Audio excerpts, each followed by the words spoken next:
Սիսիանում հայտնի հեռուստաաշտարակի բարձունքն է։ Քաղաքի որ հատվածից էլ նայես լերկ է զուրկ բուսականությունից։ Բայց եթե հաղթահարես ոլորապտույտ հողոտ ճանապարհն ու մոտենաս, կտեսնես հողից 50-60 սանտիմետր բարձրացած շիվեր։ 2 տարի առաջ այստեղ հազարավոր ծառեր են տնկվել, բայց մոտ 60%-ը չորացել է։ Այս օրերին այդ հատվածում կհանդիպես նաև ծառ տնկող բազմաթիվ խմբերի։ Նրանք նորից են հողում տնկիներ դնում։ Աստծո հույսով։ Աստված տաթո անձրևը գա, ջունը գա,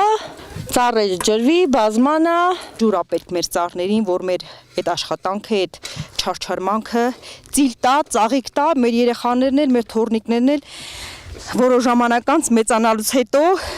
ասեմ, որ էսի տատն է արել, մայրն է արել, պապան է արել,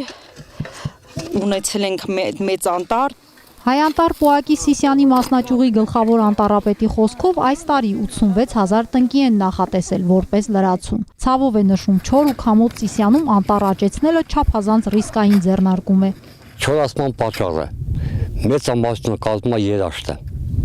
Սիսիանը բարձր գոտի է, անձրևները շատ քիչ են տեղումները շատ քիչ են տեղի ունենում, ասոբի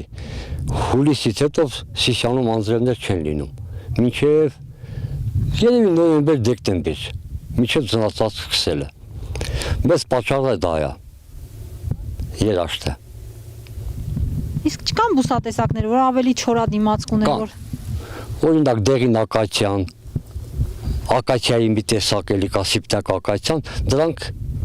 կպչողականություն ավելի բարձր է, չոր պայմաններին ավելի հարմարում են, սոճենին էլ այդպես։ Տնկիները քամոտ բարձունքներ հասնում են տարբեր մարզերից։ Նաև հենց Հայանտառի Սիսիանի անտառտնտեսության տնկարանից։ Փակ արմատային համակարգով տնկվող ծառերն ապրելու ավելի մեծ հավանականություն ունեն, ասում են պատասխանատուները։ Սրանք տեղի անտառներից հավաքված սերմերից են ծլեցվել։ Դա հարմարվողականության համար լրացուցիչ խթան է։ Սերմից ցանված բուսակներ են, հիմնականը հացի է այս տերիտորիան, ընդ ունենք ընկույզ, տանձ, խնձոր բոլորը վայրի են, ցանել ենք ապրիլ-մայիս ամիսներին,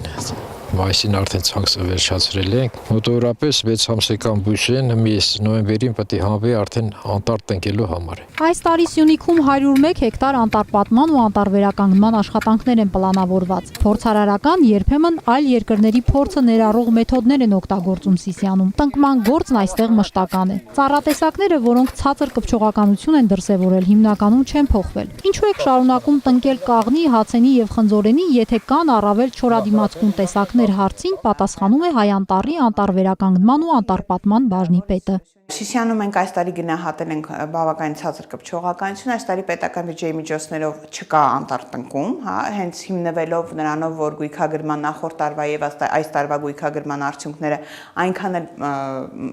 ոգևորող չեն, հա, այսպես ասեմ, մտահոգիչ չեն։ Դրա համար մենք այս տարի այնտեղ անտառպատման աշխատանքներ մեր պետական բյուջեի միջոցներով չենք նախատեսել, որպեսզի ավելի մանրամասն ուսումնասիրվի թե բնակլիմայական պայմանները, թե անհրաժեշտ միջոցառումները, հողային պայմանները, հա, որպեսզի հասկանանք ինչն է